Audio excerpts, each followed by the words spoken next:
पैसे की दुनिया में ना सब कुछ उतना साफ सुथरा नहीं होता। कुछ पैसा होता है डर्टी मनी।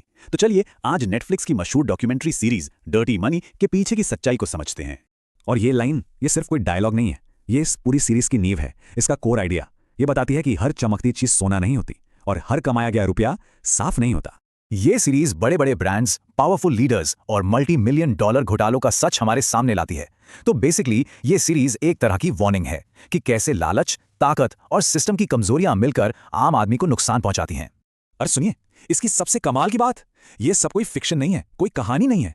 ये असली घोटालों पर बेस्ड है, जहां कॉर्पोरेट ग्रीड ने अपनी सारी हदें पार कर दी। तो सवाल यह है कि आखिर ये सीरीज इन घोटालों को एक्सपोज करती कैसे है। चलिए इसके स्ट्रक्चर को, इसकी बनावट को थोड़ा डिकोड करते हैं।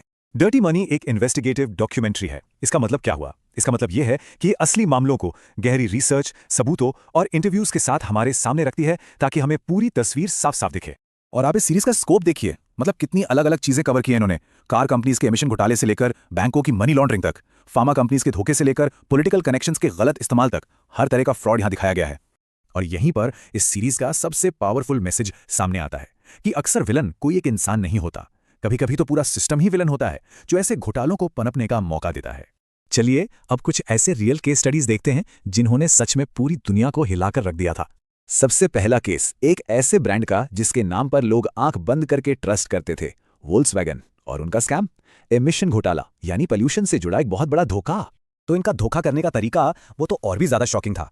वोल्क्सवैगन ने अपनी कार्स में एक स्पेशल सॉफ्टवेयर डाल दिया। ये सॉफ्टवेयर उतना स्मार्ट था कि उसे पता चल जाता था कि गाड़ी का पोल्यूशन टेस्ट हो रहा है। टेस्ट के टाइम सब ठीक, पोल्यूशन कंट्रोल ऑन, गाड़ी पास। लेकिन जैसे ही वही गाड़ी सड़क पर आती, सॉफ्टवेयर सारे कंट्रोल बंद कर देता। नतीजा, गाड़ी हद से कई गुना ज्यादा पोल्यूशन कर रही होती थी। मतलब ये सिर्फ चीटिंग नहीं थी, ये तो अपने कस्टमर्स और रेगुलेटर्स यानी सरकारी एजेंसीज के साथ एक ग्लोबल लेवल का विश्वासघात था। ओके, तो अब कार इंडस्ट्री से निकलकर चलते हैं बैंकिंग सेक्टर की तरफ। अगला केस है वेल्स फार्गो का फेक अकाउंट स्कैंडल। अब यहां घोटाला हुआ कैसे, इसके स्टेप्स को जरा ध्यान से देखिए। नंबर 1, एम्प्लॉइज पर मैनेजमेंट ने सेल्स के इतने इंपॉसिबल टारगेट्स डाल दिए कि उन पर एक्सट्रीम प्रेशर था। नंबर 2, इन टारगेट्स को पूरा करने के लिए उन्होंने क्या किया, कस्टमर से बिना पूछे उनके नाम पर फर्जी बैंक अकाउंट्स खोलना शुरू कर दिया। और नंबर 3, फिर इन्हीं फेक अकाउंट्स के नाम पर कस्टमर से चुपके से फीस काटी जाने लगी, जिनका उन्हें पता तक नहीं था। तो यहां भी पॉइंट वही निकल कर आता है कि प्रॉब्लम सिर्फ कुछ गिने चुने एम्प्लॉइज की नहीं थी, असली प्रॉब्लम तो उस पूरे कॉर्पोरेट सेल्स कल्चर में थी, जो सिर्फ प्रेशर और टारगेट्स पर ही चलता था। अच्छा, अब कॉर्पोरेट स्कैम से थोड़ा हटकर एक ऐसी चोरी की बात करते हैं जिसके बारे में सुनकर आप शायद यकीन ना करें, लेकिन ये बिल्कुल सच है। सुना है कभी मेपल सिरप की मल्टी मिलियन डॉलर की चोरी के बारे में? जी हाँ, आपने सही सुना। कनाडा में मेपल सिरप का एक स्ट्रेटेजिक रिजर्व है, बिल्कुल जैसे ऑयल रिजर्व होता है। और सीरीज दिखाती है कि कैसे इस रिजर्व से करोड़ों रुपए का सिरप चोरी करके सीधा ब्लैक मार्केट में बेच दिया गया। देखिए, सुनने में अजीब लगता है, पर यह केस दिखाता है कि लालच किसी भी चीज को क्राइम बना सकता है। तो इन सब अलग अलग बिल्कुल डिफरेंट साउंडिंग कहानियों में एक चीज कॉमन है, एक पैटर्न है, एक फॉर्मूला है भ्रष्टाचार का। चाहे वो गाड़ियों का स्कैम हो, बैंकों का फ्रॉड या मेपल सिरप की चोरी, हर घोटाले के पीछे ये सीरीज एक कॉमन रेसिपी दिखाती है, एक ब्लूप्रिंट जिससे ये कॉर्पोरेट क्राइम किए जाते हैं। और वो रेसिपी क्या है?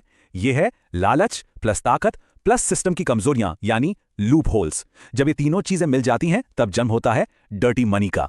बस ये एक इक्वेशन पूरी सीरीज का सार है।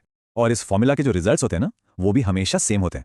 पहला, अकाउंटेबिलिटी यानी जिम्मेदारी गायब हो जाती है। दूसरा, स्कैम सिर्फ कानून तोड़कर नहीं, बल्कि कानून के अंदर की कमियों का फायदा उठाकर किए जाते हैं। तीसरा, आखिर में पिसना तो आम पब्लिक और कस्टमर्स को ही पड़ता है।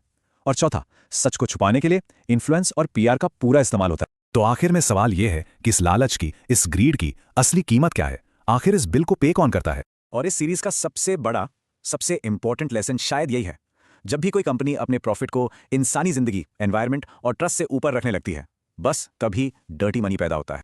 तो एक आखिरी सवाल, जब मुनाफा ही सब कुछ बन जाता है, तो असली कीमत कौन चुकाता है? तो कैसा लगा आपको ये ब्रेकडाउन? अगर पसंद आया तो कमेंट्स में जरूर बताइए कि अगला टॉपिक क्या होना चाहिए, द बिग शॉट या फिर स्कैम 1992। और हाँ, इस विश्लेषण को लाइक करना और ऐसे ही और इंटरेस्टिंग बिजनेस ब्रेकडाउन्स के लिए सब्सक्राइब करना मत भूलिएगा।